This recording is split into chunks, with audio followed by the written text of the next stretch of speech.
It's the 6th of January 2026, and here are your headlines for today.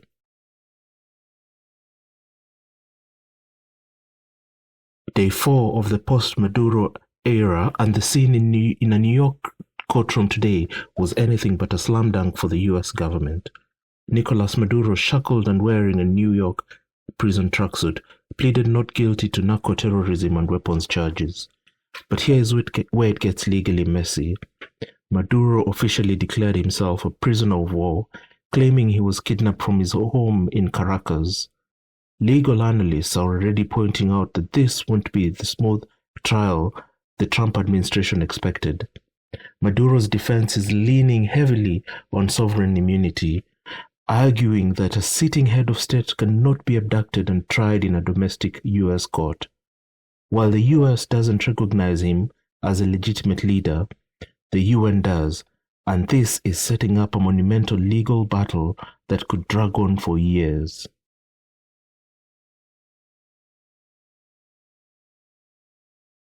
While Maduro is in New York, the situation in Caracas reveals just how hollow this invasion actually was.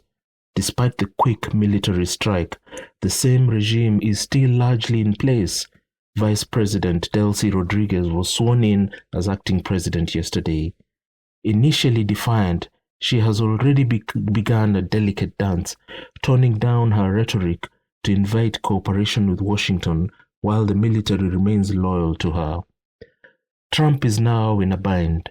He claims the US will run Venezuela, but he is faced with a government that hasn't collapsed.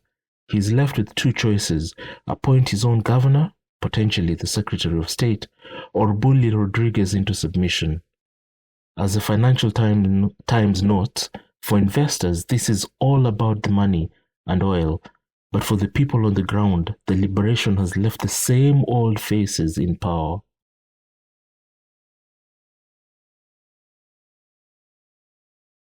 Now let's look at the ripple effect. The US invasion of Venezuela has terrified America's allies. Why? Because Trump has turned his sights on Greenland. Under the pretext of national security against China and Russia, Trump has reiterated that the US needs Greenland. The Daily Mail and The Guardian are both reporting a stark warning from Danish Prime Minister Mette Frederiksen. Any attempt to seize Greenland would mean the end of NATO. The US government has been equivocal, with Keir Starmer backing Denmark's sovereignty, but clearly afraid to anger the White House. We are seeing a new world order where territory is no longer protected by law, but by whoever has the biggest military.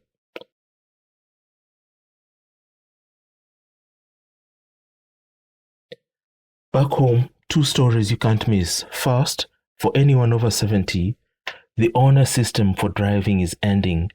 New government proposals will require mandatory eye tests and cognitive tests every 3 years to keep your license.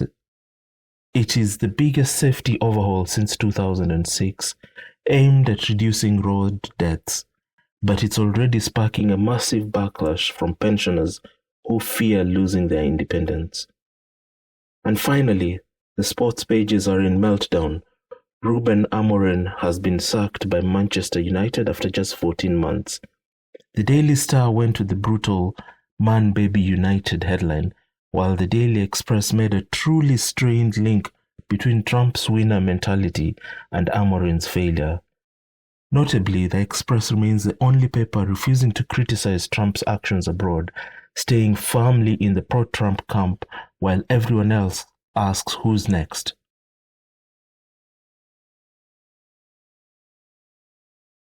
So where do we go from here?